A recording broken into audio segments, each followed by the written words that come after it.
You just do that. A little sideline, Paul, when Inspire was being created, the developers in Dallas asked me if the financial app was important. And I said, for Ontario, yeah, it's really important. Yeah, And they were going to discard it for the really. Inspire. Yeah. No, yeah, like that's a good point, Fred. So again, just welcome everybody. We're going to get started in a minute or so, but just to set the context, we are going to be exploring the use of TI-84. And what I was saying was family of that this generation of calculators and the tool that comes preloaded as one of the applications, the TVM solver, the finance tool. And yeah, it's been, I even think back to Fred, to your point, even, prior to the 2000 revisions, we used to have a course, I think, boy, a grade 11 course, I believe, that it was business math. It was, so it was a critical tool in business math. There was a grade 11 and 12 business mathematics from Right. about 1974 up to end of the OSIS Mhm. curriculum. Right. Yeah, Yeah, we had tech math and business math, and then of course right. revisions in 2000, and it became integrated into, rather than just a separate course, it became integrated into a few of the courses, so more students could see it. So yeah, the TI2, that this technology was critical, I think, to help us kind of address some of the expectations that were part of our curriculum, yeah, for a long time now. So welcome everybody. I think we'll get started if that's okay. Welcome everybody. So we'll do some quick introductions, then we'll jump right into things.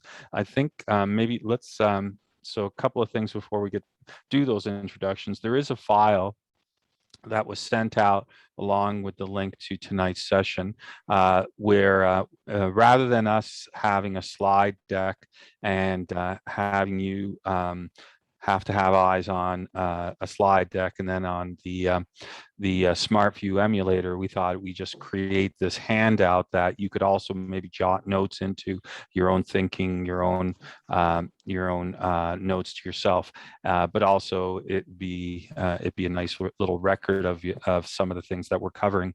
So we sent that did go out with the invitation, but we'll post it in the chat again. So if you don't have it handy, it's coming up there right now.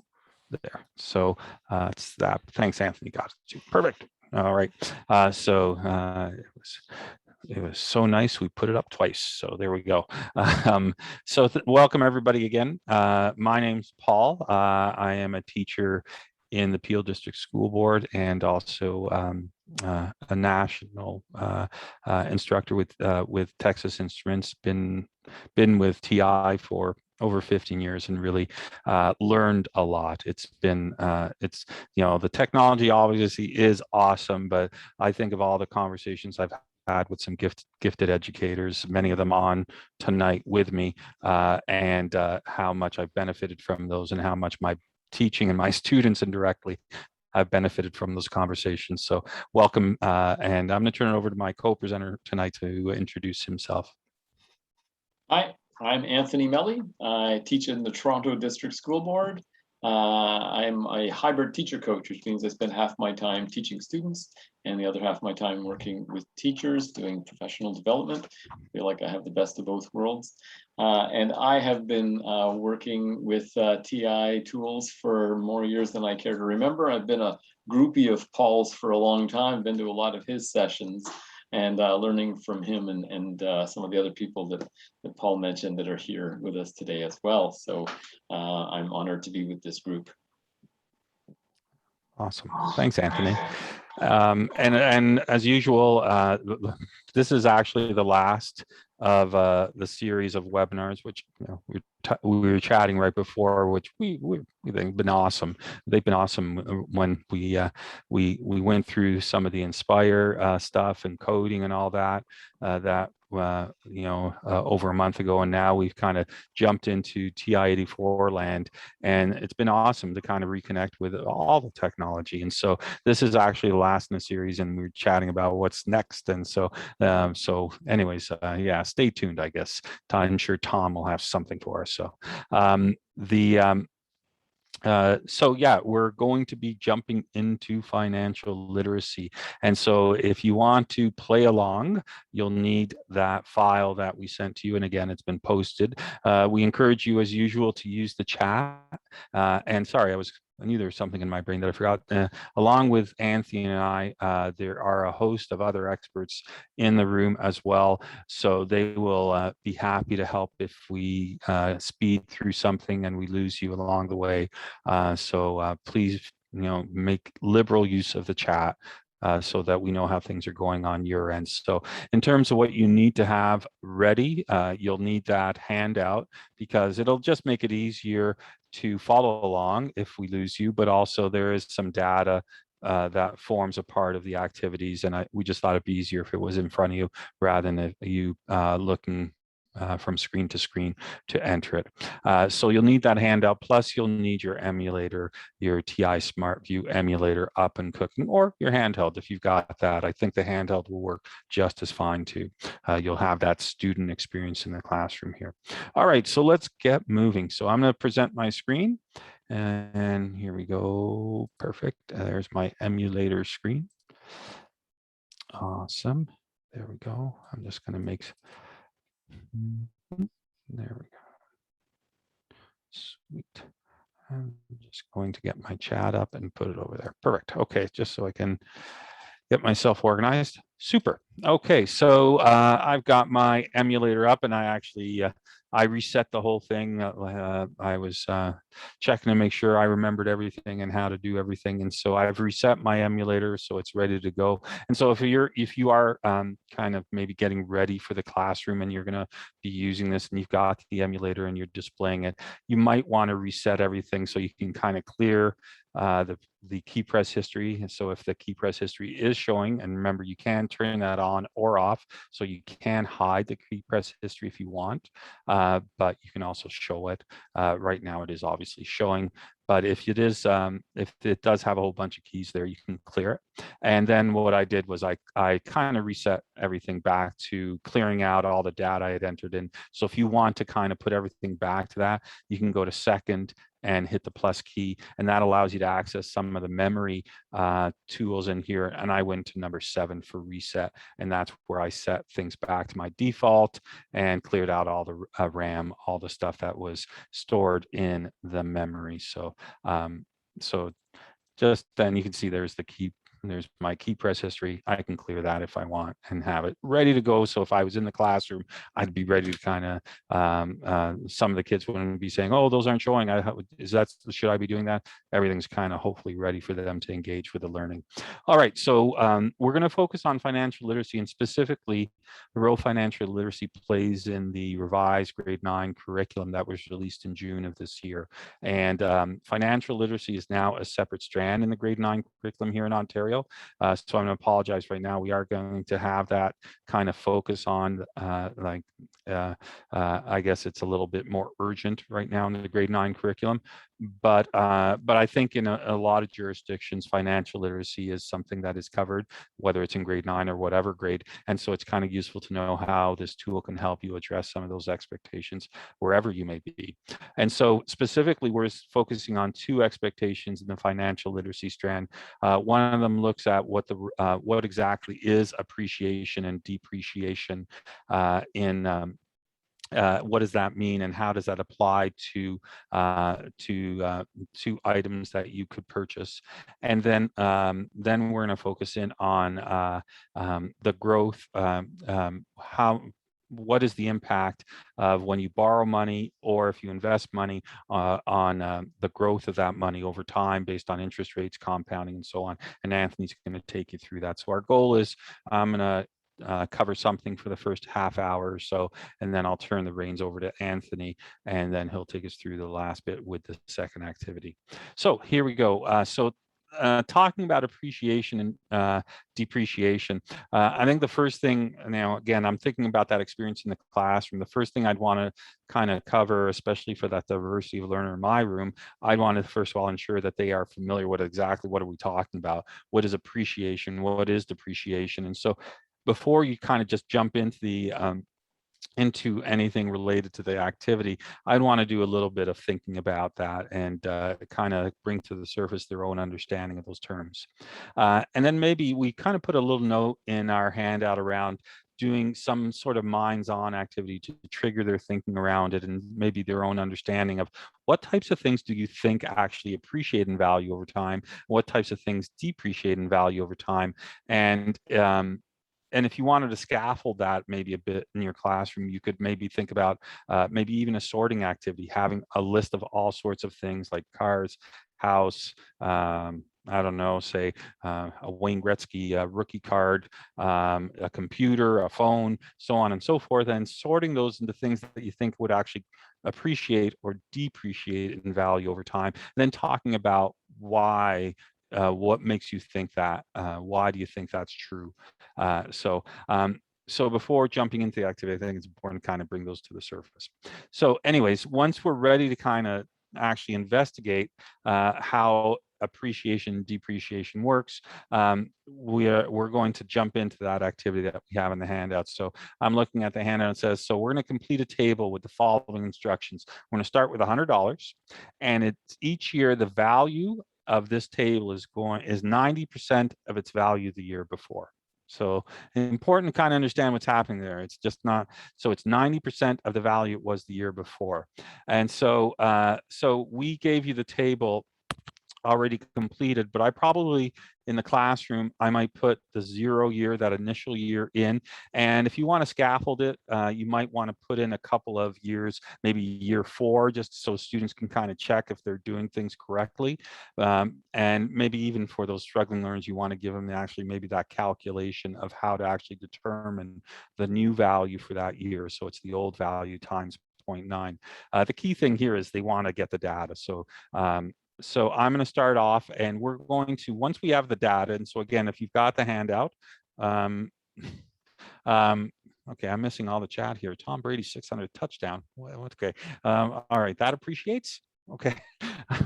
Stephanie. So here we go. We're going to enter the data on the handout. I'm going to ignore the chat actually here. So this is actually really nice because last week we had an awesome presentation on using the 84 for data analysis. And so so maybe some of you might who were here last week might recall how to do this, but if you weren't, the handout kind of goes through some of the key kind of technical keystroke sort of things, but I'm going to run through it as well. So here, the first thing I'm going to do is I'm going to press that stat key. And so that gets me into those cool menus that have to do with entering data. And so the first thing I want to do is I do want to select that first row. And so remember, you can either use the touchpad or the cursor pad to move to a row and select enter, or the easiest I prefer just to select the number on that row. So number 1, I'm going to go to edit. And so you should be looking at this screen right now, which is our list of data. So what we're going to do, and I'm going to give you a second or two, you're going to enter in L1 the data from 0 to 10, so for the years, and in L2 you're going to enter the value of this $100 as it depreciates in time over those 10 years. So maybe while I'm doing it, hopefully you'll be keying in the data as well. So remember, 0, 1, enter.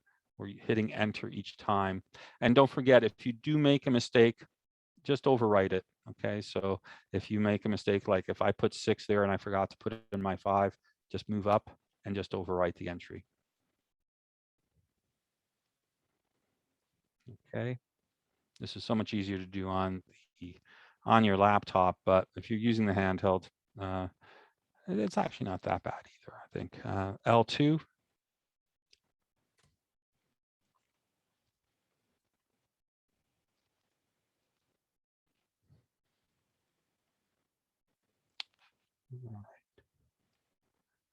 Let me know in the chat if I've lost you at all, or if Tom Brady has any more touchdowns, Stephanie. So let me know. Across Canada. Okay. I think she was talking about the appreciation of the value of the football, that the guy that caught the ball that gave it away to a fan, that they had to then get it back from the fan. I think it's worth 500,000 now. Is that where you're coming from, Stephanie? Is it worth Yes. $500,000 already? I think yeah, it's appreciated quite a bit. Okay. That's awesome. And notice Derek actually put in a cool kind of little shortcut for entering the values into list 2. Instead of calculating them, you can put in an operation, kind of like a spreadsheet. So maybe I'll just fill this in and then just make sure I highlight Derek's comment there in the chat. 3874, 34.87. So what Derek was saying, now you got to make sure that you got to make sure though when you're doing that, you don't want to just be on the first entry of the second list. You want to be right where my cursor is. You want to be on the L2, and you type in what Derek did there. Derek, excuse me, 100 times 0.9. And now to access the L1, you can do it a couple of ways. The easiest way is actually notice that maybe I'll change my emulator view to, let me show the faceplate to there. So you notice that L1 is right here above the 1. It's one of the second functions, so it's L1. Perfect, thanks. And yeah, good comment too. But yeah, it's kind of that process of understanding that iterative process or that recursive process that maybe Anthony's referring to. All right, so I'm gonna just give you a second, and if you can give me an idea in the chat, maybe just done, super, Tom Brady stinks or something like that in the chat to indicate that you've got the data in. Okay, yeah, I'm a Chargers fan, so done. Thanks, Shannon. Maria, that's awesome. Thanks, Carol. So, and let us know, obviously, if something's not working for you, if you're still wondering about something, let us know.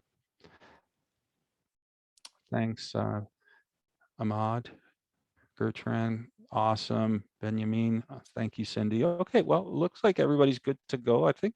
Okay, so what we're ready to do now is to visualize this data. This is data. So what we're going to do is we're going to, again, very similar to what we did last week, we're going to create the scatter plot. We're actually going to make this a connected line. So we're going to connect the points. So remember that we want to access the stat plot above the y equals key. So I'm going to go second and hit that y equals key. Can I ask a pedagogical question, Paul and Anthony? So in the instructions, you say you give them the first 3 values, 190, 81, and then you ask them to calculate the remaining ones and put it in. And you give the instruction, like do the old value times 0.9. I wonder if it might be interesting, because that's, if you're seeing it as it retaining 90% of its value, as opposed to losing, so that it's losing 10% of its value. So I wonder if you leave it open-ended and just say, this is something, you can frame it any way. You can say it's retaining 90% or it's losing 10% and see what they do. I wonder what you think of that. Yeah, well, Anthony, Anthony, did you want to jump in? Not to, but I've got my own thoughts on it, but go ahead if you've got. You're muted, Anthony, sorry. Oops, yeah, don't want to be making noise at inappropriate times, but yeah, sometimes it's nice to have a voice. I think that some students may find some interesting ways to determine how to have it depreciate by 10%.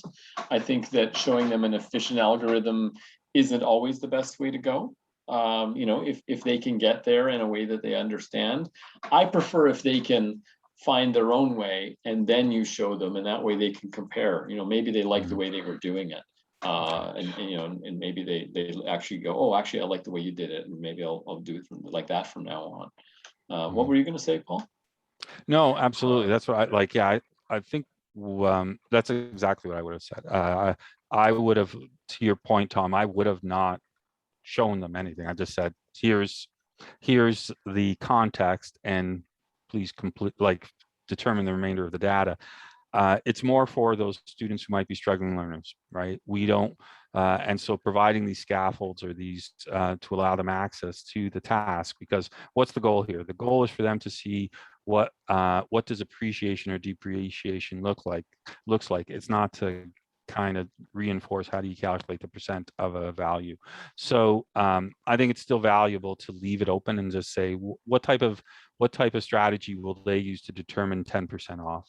I think that's a valuable thing to see. And then talking about why is, if Anthony did 0.1 times 100 and then did 100 minus that, why is that the same as doing 0.9 of 100?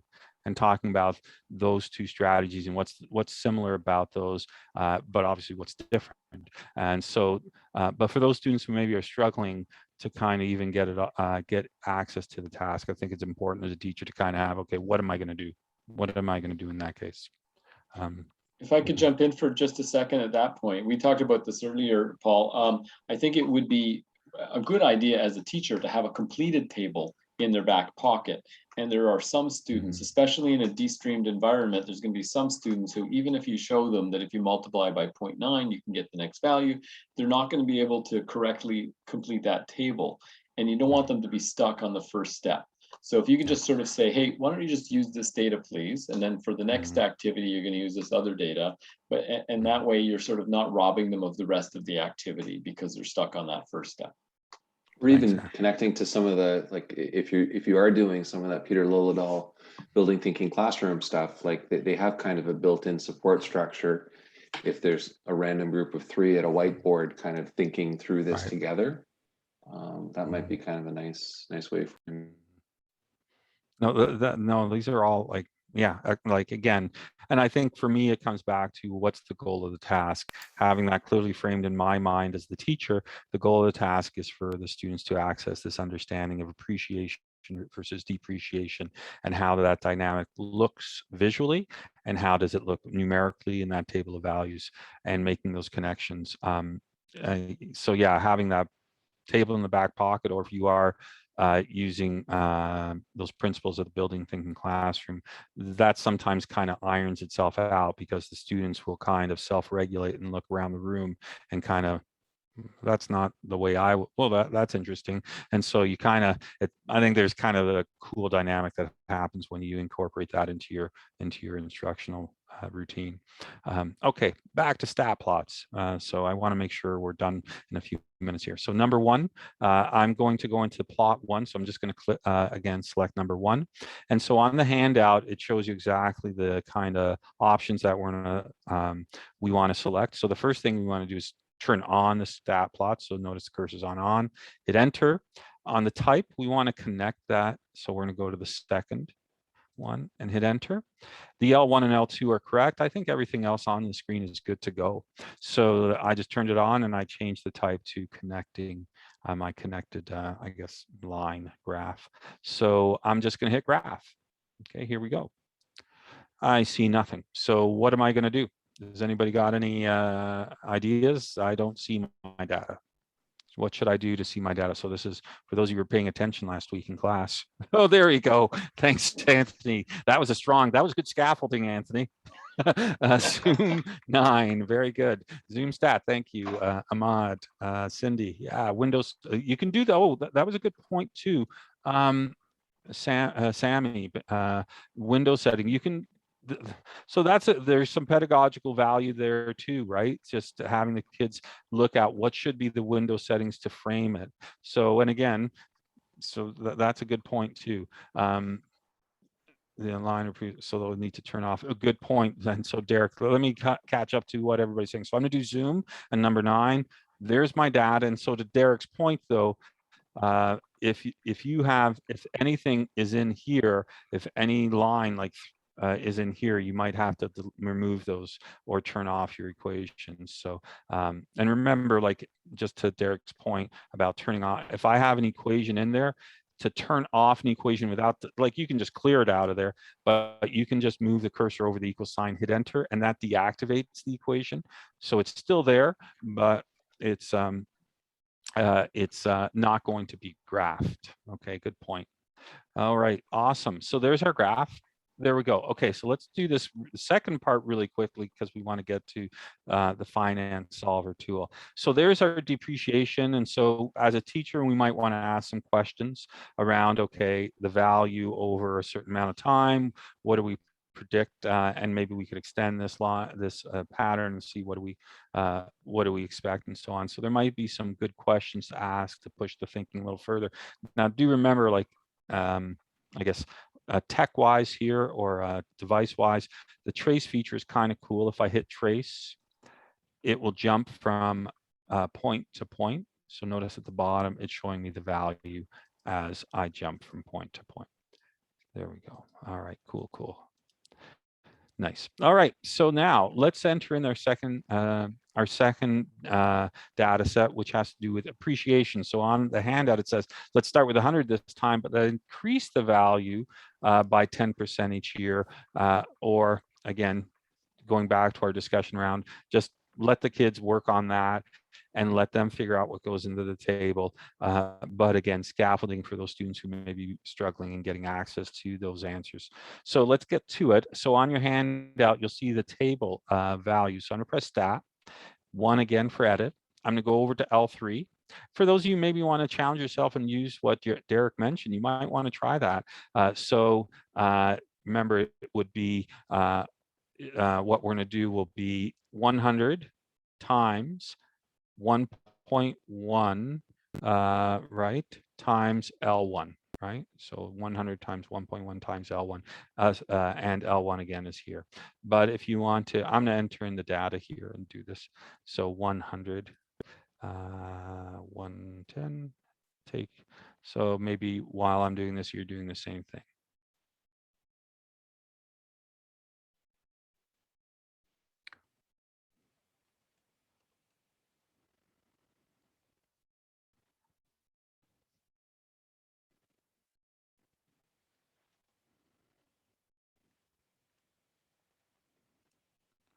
All right. 259.37. Awesome. Okay, so now I've got my my appreciating data in. So let's graph that as well. Okay, so let me know in the chat if I've lost you at all. Please let me know. A value in the fifth list was missed. Ooh, I missed a value in the fifth list. Shannon, can you give me a little more context there? Did I miss a value? Oh, you're right. You wrote 61 5. instead of 161. Oh, I love that. You know what? A fortuitous error, as I'd like to say in my own classroom, a fortuitous error, because how do I correct that? Well, I'm going to go over the mistake. Good eye, Shannon. Thank you. And so I'm just going to overwrite that. So it was 161.05. It's almost like I did that on purpose. That's what I'm saying. I'll stick to it. So there, I think my data is good. So now I'm going to go to second and y equal must have. Yes, exactly. Y equals. Now I'm going to go down to yes, number 2, because we're going to set up plot 2. Now we're going to have to do a little bit more work here. So remember, I can either scroll down to it or I can just select number 2. And so now we're in the settings for plot 2. The first thing we want to do is turn it on, but there's a little bit more work here because not only do we have to change the type, okay, so I'm going to, but I also have to notice that L1 and L2 are the 2 lists. So I want to make sure that the Y list here is L3. So I'm going to go second and number 3. There we go. Okay. Don't forget as well, another way to access the lists, the names of the lists are right here. If you go second and stat, it accesses your lists there. And the other thing I think we asked you to do is maybe change, is to change the mark to a plus or a cross there. So I'm going to hit enter. So it'll have a different marker as the scatter plot, and it'll be in red as well. Okay, if you're good to go, hit the graph key, and I'm going to do the same. Yes. Yeah, thanks, Fred. Thank you. And so now notice here, we can see just a little bit of the graph right there. Okay, and so again, handy to do that quick little zoom 9. And there we go. That was easy peasy, as they like to say. Yeah, and so again, just to finish up on in the classroom, that experience in the classroom, just what types of questions would I be able to kind of ask students at this point to get at this understanding? I might kind of consider questions also about what if what impact would it have on the graph if maybe the appreciation rate was 5%. What would you expect to see? How would it compare to what we saw before?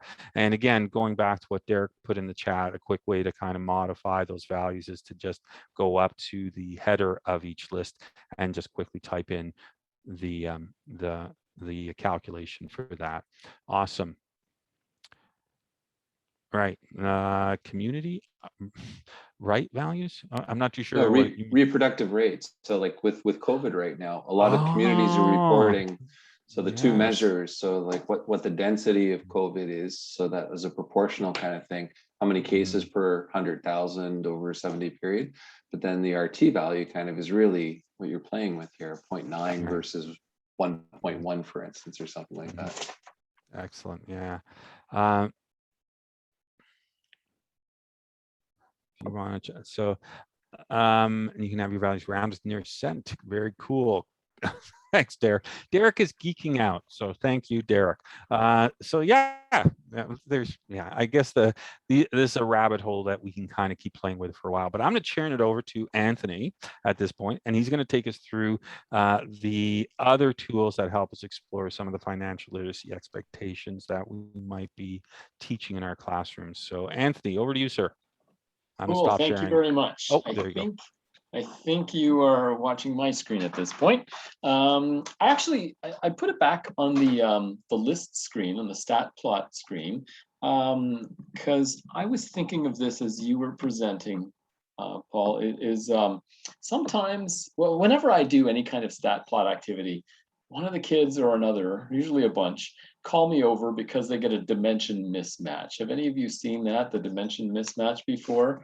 So maybe it's nice to see what an error looks like as well. I know Paul showed a couple of things that could go wrong, but I find that quite often, yeah, see, thank you, Derek. So I'm going to take out one of the values in list 3. And so now when the lists are different lengths, right? So you can't love the 5th dimension. Thanks, Paul. All right. So if I go to graph this now, even though I've set up the zoom stat correctly, it says dimension mismatch. So just so you know what that is telling you, if I hit 1, will it take me? Oh, it doesn't have a go-to. Oh, sometimes there's a go-to. I wonder why. Oh well.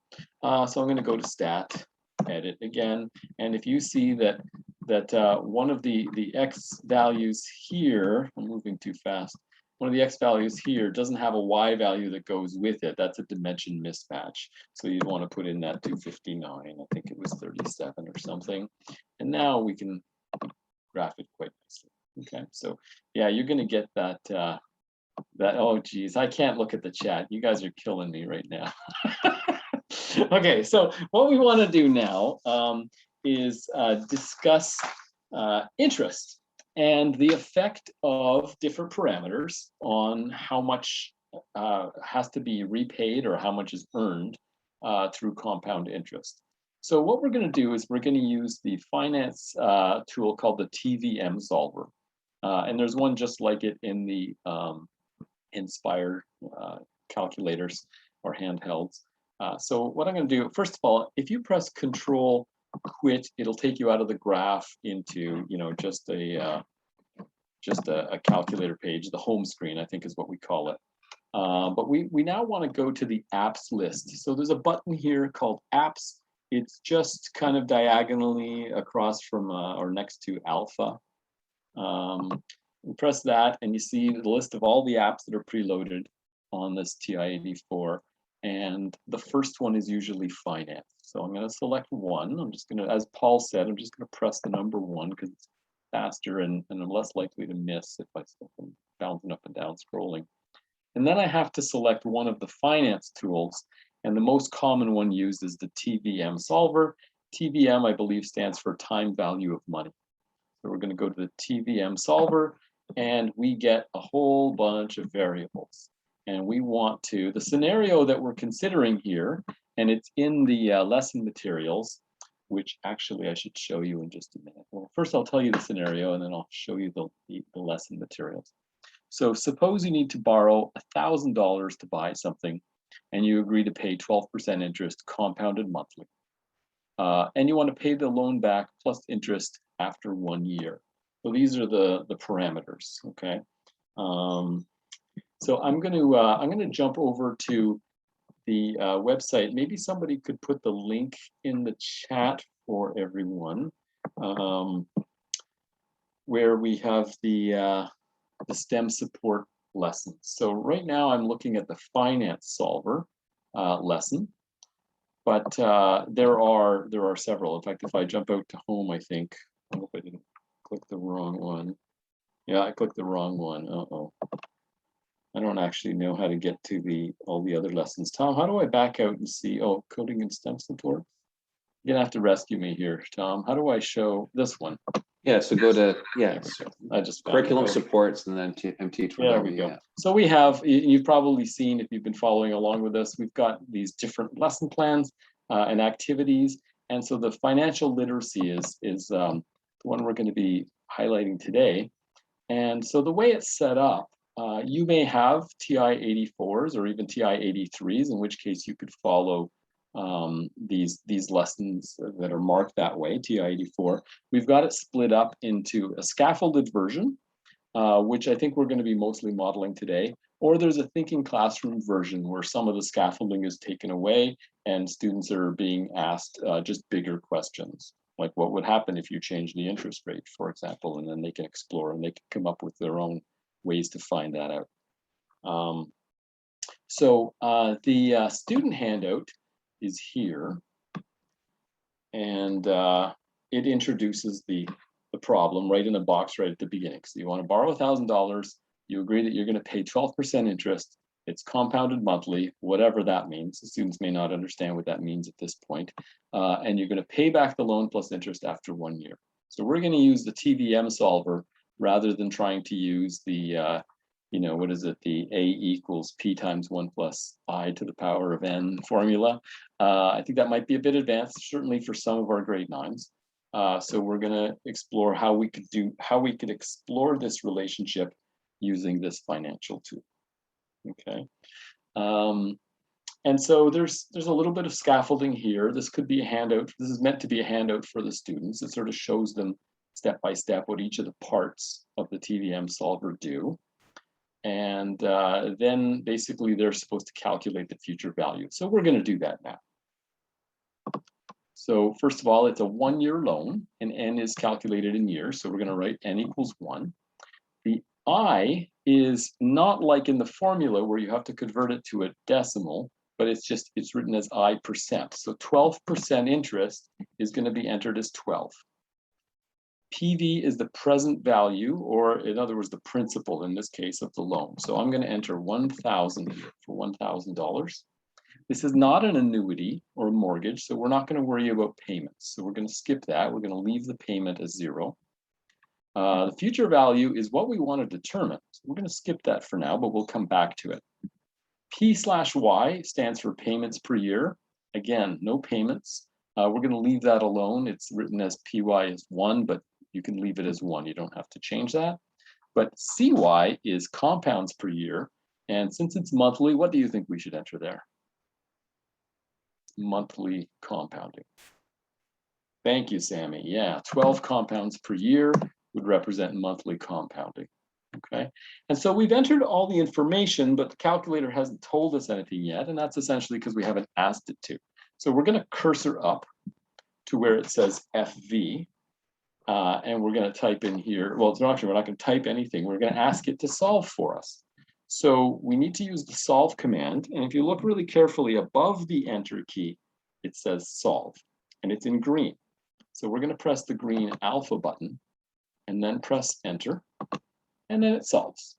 And, I don't like the number of decimal places that it's using here, but we can round it. So we get 1,126.825. I'm going to call it 83 cents. to the nearest penny. Okay. Couple of things that I want you to notice. When I entered the PV, it was 1,000 and it's positive 1,000. So that means it kind of represents money that's coming to me. That's positive money. That's good money, right? When it's coming to me. But when I have to pay it back, I'm losing that $1,126. So it's negative for me. It's moving away from me towards the bank or towards whoever lent me the money in the first place. So those numbers are always going to have opposite signs. If I had wanted to, I could have been the lender. I could have put negative 1,000 up here at the top, or maybe the investor would be a better way to look at it. And then it would be positive down at the bottom. But those will always have opposite values. The other thing I really want you to notice is that little square next to the FV, where the future value is. That means that this is a fresh calculation. It means that this future value applies to the data as we have it entered. But if I go and change something, like for example, if I cursor up to the interest rate and change it to 6%, I want you to watch what happens to that little square as I change the 12 to 6, the square disappears. So that means this number is old. It doesn't apply to the scenario that we have typed in right now. We would have to solve again in order to find out what the future value would be for the current scenario as typed in.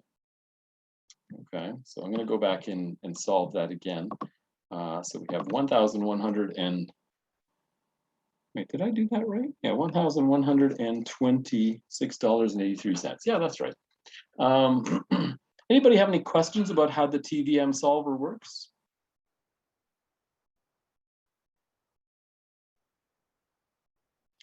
So the idea here is it's a little bit more intuitive than having to calculate it using a formula that involves exponents, using variables in the exponent. There's a lot going on, converting the interest rate to decimals, converting it to the interest per compound. There's all kinds of things that are required. You would have to spend many lessons just teaching them how to calculate this.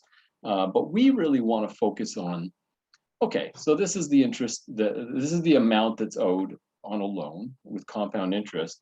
What happens if we change some of the parameters? What if the interest rate was higher? What if the interest rate was lower? What would that do to the amount we would have to repay? What about some other decisions? Stephanie's asked an interesting question in the chat. How do you decide if end or begin? Okay, so thanks for asking that. You'll notice it says PMT. That also stands for payment. So basically, payments are when you don't pay things back in one big chunk, but if you make monthly or weekly payments. So we're going to stay away from everything related to payments right now. So I'm going to leave PMT equals 0 up here. I'm going to leave P/Y equals 1 there, and PMT end is fine. Even if I changed it to begin, it wouldn't affect anything because we're not making any payments. So even if I solved it here, Stephanie, it shouldn't change anything. It says 1126.83. And when I recalculate at beginning, it doesn't make a difference. But if it was an amortization, I guess the difference is whether or not you're making your payments at the beginning or the end of a compound period. I think that's what the end or beginning part is relating to. Okay, so I'm just going to ignore it for now. So the way the curriculum expectation is framed is what is the effect of changing the interest rate on the amount that has to be repaid, right? So that's what we want the students to study. So whether you do it in a scaffolded way with a number of questions, I've got an A, B, C, D asking them to calculate the final amount or the future value for different interest rates. I'm just going to mess around with it here. If I change this to 2%, now remember the 12% value was $1,126 and change, right? And so I'm going to go to alpha solve here, and now it's only $1,020 and change. So when the interest rate is lower, we have to repay less.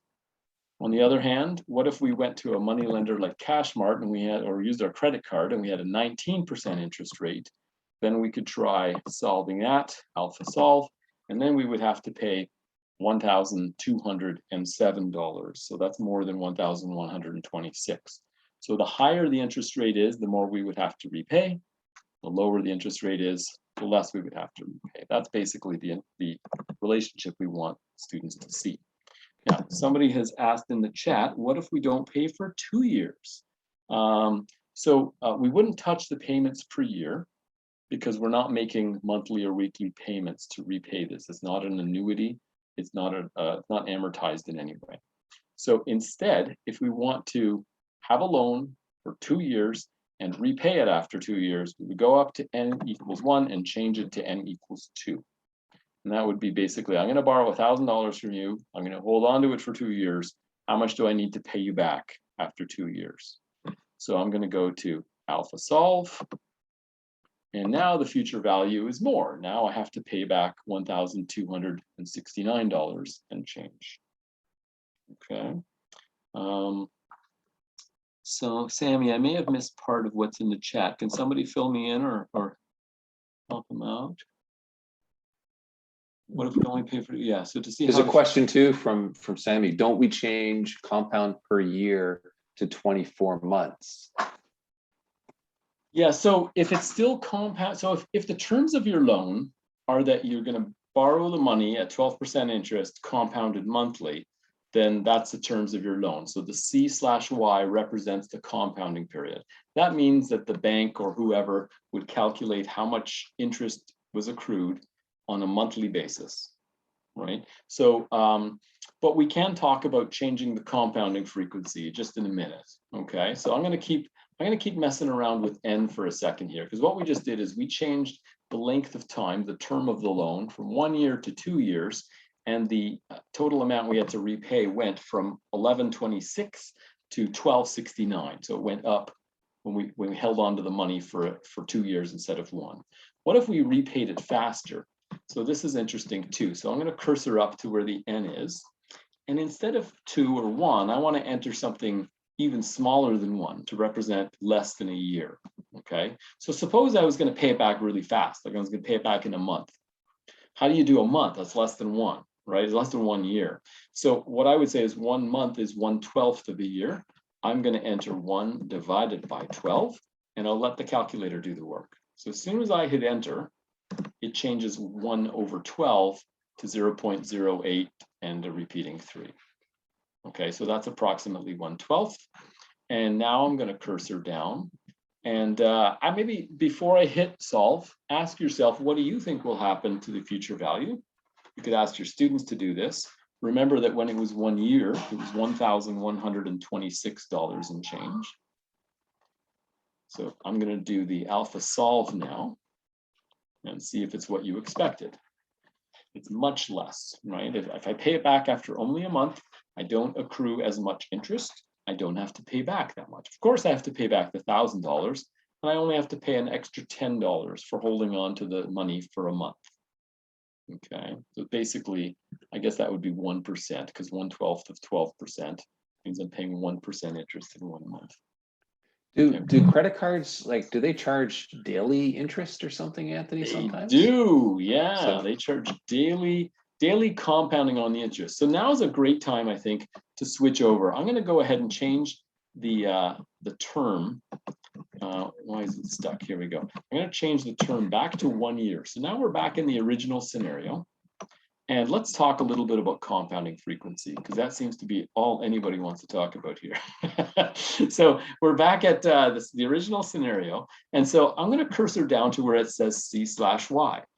And so when Tom was mentioning daily compounding, that would be like 365 compounds per year. So we could say 365 times per year, you could calculate what the interest accrued so far is. So every single day, you'd figure out how much interest you owe now, how much interest you owe now, and keep doing it daily. And now if I go to future value, well, before I hit it, what do you think? Will it change the amount of the amount we'd have to repay? Would it be higher? Would it be lower? Or would it be the same? So I'm going to hit alpha solve, and it's a little bit higher. Maybe you were thinking it would be higher still. But that's kind of, I can't remember if that's the nominal interest rate or the actual interest rate amount. But anyways, it's just slightly higher when we compound quite a bit more frequently. But the You should point probably is, have like a 28% interest rate or something like that. Eh? oh, sure, yeah. I mean, it would be more. Yeah, well, a credit card isn't going to charge 12%. You're right.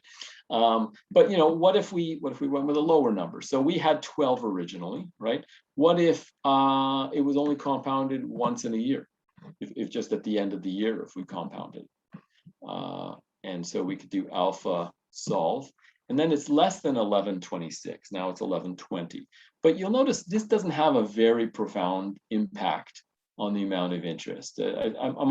People are always often surprised by how little this parameter changes the amount compared to the others, right? I could, one other common one is 2 compounds per year. Does anybody know when we see 2 compounds per year? There's a finance geek out question. I'm going to hit enter here. So this is just a little bit less than 1126. So when you compound only twice per year instead of monthly. So nobody's got the answer. When do we see what financial instruments compound twice per year? There we go. Fred knows. Mortgages. Yeah, mortgages are always compounded twice per year. At least in Canada, they are. It is unique to Canada. Yes. That is unique to Canada, yeah. And so because of that, I noticed that banks will always advertise all the other terms of a mortgage, and they don't mention the compounding frequency. And it used to frustrate me until I found out the reason they don't mention it is because it's always the same. It's always 2%. So to them, it's like old hat. But to a customer trying to find out, you know, it's hard to get that data because they don't bother talking about it. Yeah. Sammy, I'm not sure what you're getting at. Did you want me to change the interest rate to 6% per year, or do you mean like 6% per compound? Is that what you're getting at?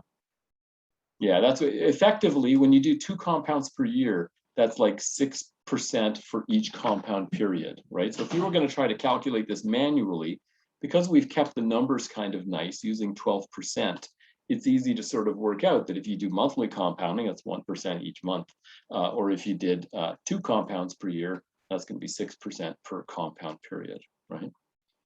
Okay. So basically, what we want to do is just give the students a tool where they can play, right? There's very little pain in doing these calculations. You just have to sort of wiggle the numbers up or down, and then hit, you know, alpha solve, and the calculator does all the crunching. And you know, you don't even have to convert the interest rate. Just punch in the annual interest rate, and it works out what it is per compound, right? We don't have to worry about that. More on begin and end declaration in the app. When the payments are made at the ends of the payment intervals, the annuity is called an ordinary annuity. Let me read that again. When the payment is made at the end, it's called an ordinary annuity. When the payments are made at the beginning, the annuity is called an annuity due. The payment interval and compound interest period coincide. The annuity is called a simple annuity. Okay, thank you for that. I appreciate that. I don't think I knew most of that. All right, yes. So I'm going to take us back to the lesson material. So this was sort of all potentially guided by the lesson plan, or the, you know, even handouts, right? And you'll see here it says explore what happens for different interest rates. It suggests that they calculate different ones. Some are less than 12%, some are more. How does it change? So it's very scaffolded. If you want a less scaffolded version, please go to the Thinking Classroom version of the same. And it explores the term of the loan or the time. It explores compounding frequency, and sort of breaks that down. And we even have answers there for you or for the students. Now, I want to go over to the lesson plan. So if we go back to this page, there's a lesson template. And I think I already have it open several times. So I'm going to scroll to here. So this is meant for the teacher. And it's got, you know, a minds on activity. You know, they could think about what they might want to buy that would cost $1,000. And do they all have $1,000 that they could spend? And, you know, if not, how could you get the money? The idea of borrowing money. If somebody's going to let you use their $1,000, they're going to expect to get something for it. So you got to pay me back the $1,000, plus you're going to have to pay me back some more, right? Some interest. And then, you know, well, how much interest? Well, that's where we get into the calculations. But I want to draw your attention to to this part down here. So we get into the consolidation and different activities you can do to consolidate. And then we have this CRRP activity, or sorry, CRRP discussion, I guess we'll say. And we wanted to point out that in Islamic finance, Muslims do not put a value on money. So money is used for trade and exchange. So, you know, you pay something to buy something, you get money when you sell something. But Muslims should not earn money on their money, right? So Sharia finance forbids paying or earning interest. And so here we have this lesson that's in the curriculum, and we're teaching students how to calculate interest. And I think it's nice to have a discussion saying, you know, not everybody thinks it's okay to deal with interest. And so it's okay that you understand what it is, but you know, some people consider this to be a sin, right? We shouldn't be doing this. And then maybe you can have a conversation about why is that? Like, why do they think that interest is taboo? Why is it forbidden? And you know, if you think about it, there are people who have resources and people who don't have resources, and interest it can be used in a predatory way, right? It's a way of keeping the resources with the people who have people who have money can get to keep more of it. And so it's like saying, well, I've got resources and you don't. So you can use some of mine, but you're going to have to pay me a lot back. And so that's going to keep you poor and keep me rich, right? So of course, you know, there's modest amounts of interest and then there's predatory levels, right? And I think that you could have a really interesting discussion. Paul and I were talking about this, but, you know, wouldn't it be nice to sort of look at where all of the money marts are? You know, they don't put the money marts in the rich area of town, right? And the interest rates that are charged by those establishments are, I would argue, are predatory, right? They're very high interest rates. In fact, the government has started, I think, to regulate it, but it's still obscenely high. And even credit cards, you know, if people don't understand the relationship between interest rates and how much they have to pay, they may not recognize the big difference between, you know, getting a loan from a standard financial institution versus owing money to the credit cards, which are, as Tom mentioned, compounded daily and at a very high interest rate. Compared to what it might be if you had a line of credit, for example. So anyway, we think some interesting discussions that could be had.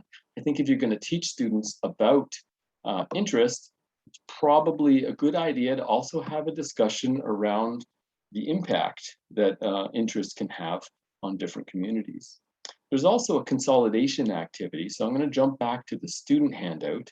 This is kind of a neat activity. I want to share it with you. So basically, they would do this after they consolidated and shared what they learned about interest and how it's affected by these different variables. And so now they've got this scenario where they want to buy something that costs $1,000, and they can say what it is that they want to buy. Maybe they want to buy the new Xbox or something. And what they're going to do is they're going to roll a die, just a single die, and based on that number, that determines what their down payment is going to be. So if they roll a 5, their down payment is $500. They only have to borrow the remaining $500. If they roll a 1, that means they only have $100 to pay for a down payment. That means they're going to have to borrow $900. So their PV depends on their down payment, which depends on the roll of the die. And by the way, if you don't have any dice, or if the students don't have any dice, since they already have the TI-84, there's a couple of tools that they can use. You can use RandInt, or you can go to the ProbSim app, the probability simulator app. There's a couple of ways, and maybe I'll show you in just a minute how they could roll a die virtually using the calculator, right? So basically, the other thing that can vary is depending on the size of your down payment, that'll determine what percent you need to borrow.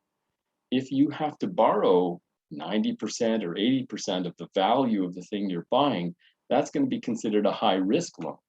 And so the terms of your loan are not going to be very good, right? Whereas if you're paying off a lot, the terms of your loan will be much better. it's that old saying that the more money you have, the easier it is to get money, right?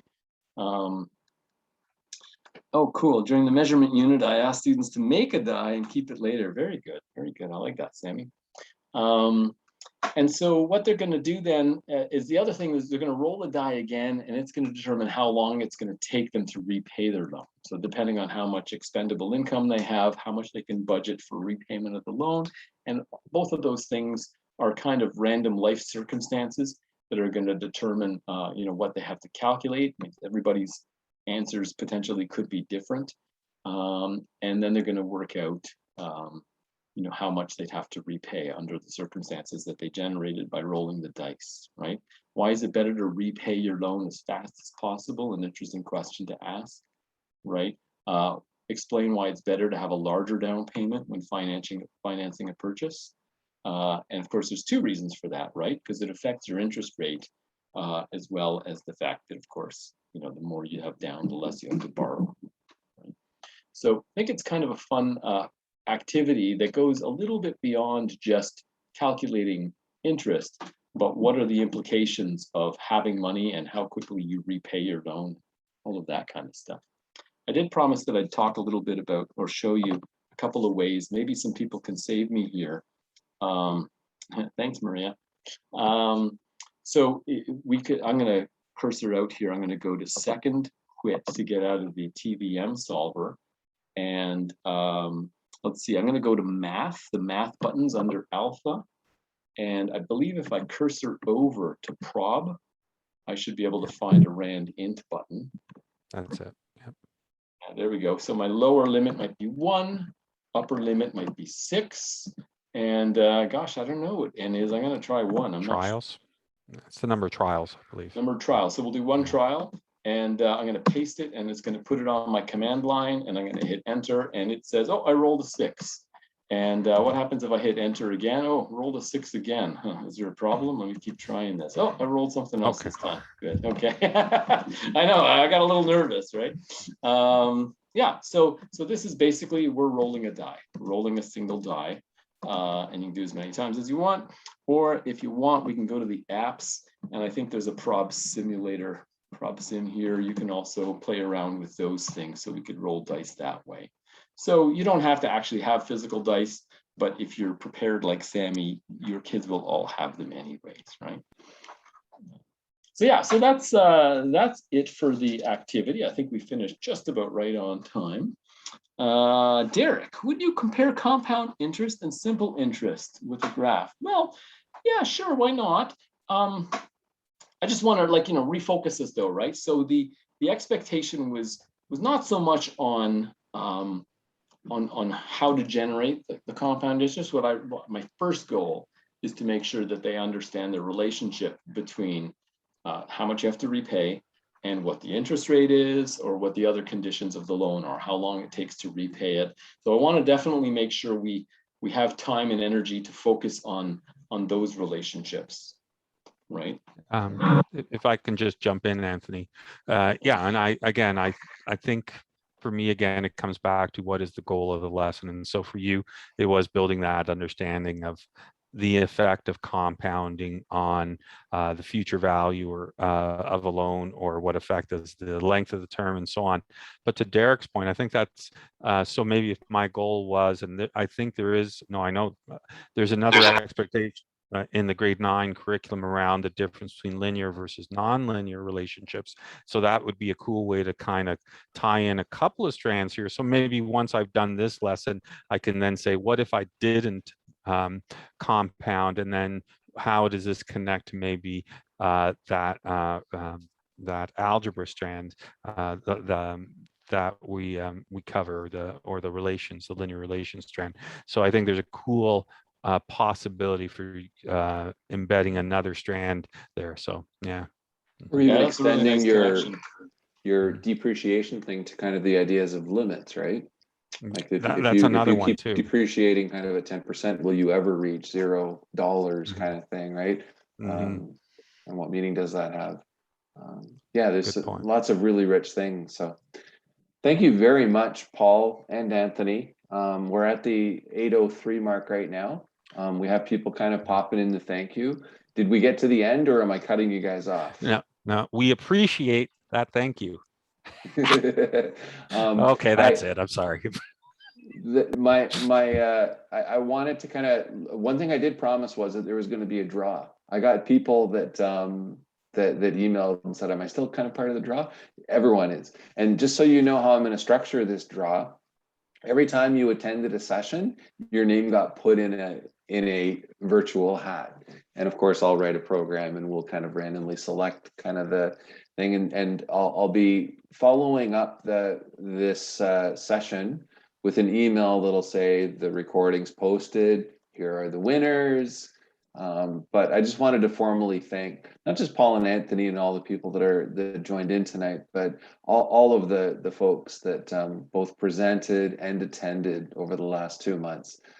It's been wonderful to connect with so many wonderful educators from across Canada.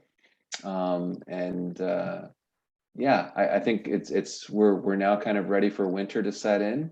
We'll kind of get through our first quadmester or semester or whatever you guys are having. And I think looking into the new year, I'd love to hear from you folks, or if you can reach out to any of us, Paul, Anthony, any of the presenters. If you have particular things that you're interested in, we want to make sure that we're being responsive to what matters to you. So I hope this is the beginning of a conversation, and I hope that you all feel like you can reach out to us anytime. It's been a lot of fun the last 2 months. I'm really happy that we have this wonderful record of all these webinars too, for people to go back to. I hope they'll be useful to you. So thank you, Thanks, Paul, everyone. Anthony. Thank you all, and have a wonderful rest of the fall. Have a great start to the winter, and we'll see what the new year holds for us. Okay, thanks everyone. Thanks, everyone. Okay, I'll stop the recording now. If I can find it, there we go.